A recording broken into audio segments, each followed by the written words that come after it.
Balochistan public service commission BPSC test के उम्मीदवारों ने कोयटा में प्रेस कॉन्फ्रेंस करते हुए हुकूमत से इदारे की फौरी बहाली और चेयरमैन की तकर्री का मुतालबा किया है। उम्मीदवार नजीबुल्लाह ने कहा कि बलूचिस्तान पब्लिक सर्विस कमीशन के चेयरमैन की निशिस्त गुज़िश्ता 3 माह से खाली है, जिसके बायस इदारा मफलूज हो चुका है। उनका कहना था कि BPSC ही सूबे के नौजवानों के लिए रोजगार, इज्जत और मेरिट की आखिरी उम्मीद है। नजीबुल्लाह के मुताबिक चेयरमैन की अदम तकर्री के बायस इम्तिहानात, इंटरव्यूज और भर्तियों का पूरा अमल रुक चुका है, जबकि हुकूमत बलूचिस्तान इस संगीन सूरत हाल पर खामोश तमाशाई बनी हुई है।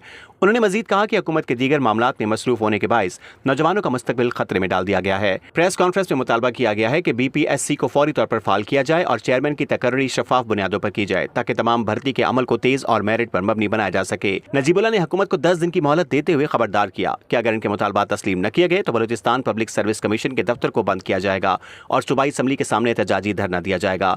इसी मौके पर उम्मीदवार गुलजार बलोच ने कहा कि चेयरमैन की तैनाती न होने की वजह से इश्तिहारात और रिजल्ट रोक दिए गए हैं। उन्होंने कहा कि वज़ीर आला रोजगार देने के ऐलानात तो कर रहे हैं, मगर चेयरमैन तैनात नहीं कर रहे। गुलजार बलोच ने मजीद कहा कि हुकूमत की तवज्जो सिर्फ टेंडर्स पर मरकूज है, जबकि नौजवान उम्र की बलाई हद से गुजर रहे हैं। उनका कहना था कि रिजल्ट तैयार है, मगर चेयरमैन की अदम मौजूदगी के बायस इसे जारी नहीं किया जा रहा। प्रेस कॉन्फ्रेंस के इख्तिताम पर उम्मीदवारों ने हुकूमत से पुरजोर मुतालबा किया कि बलूचिस्तान पब्लिक सर्विस कमीशन को फाल बनाकर शफाफ भर्ती का अमल फौरी तौर पर बहाल किया जाए।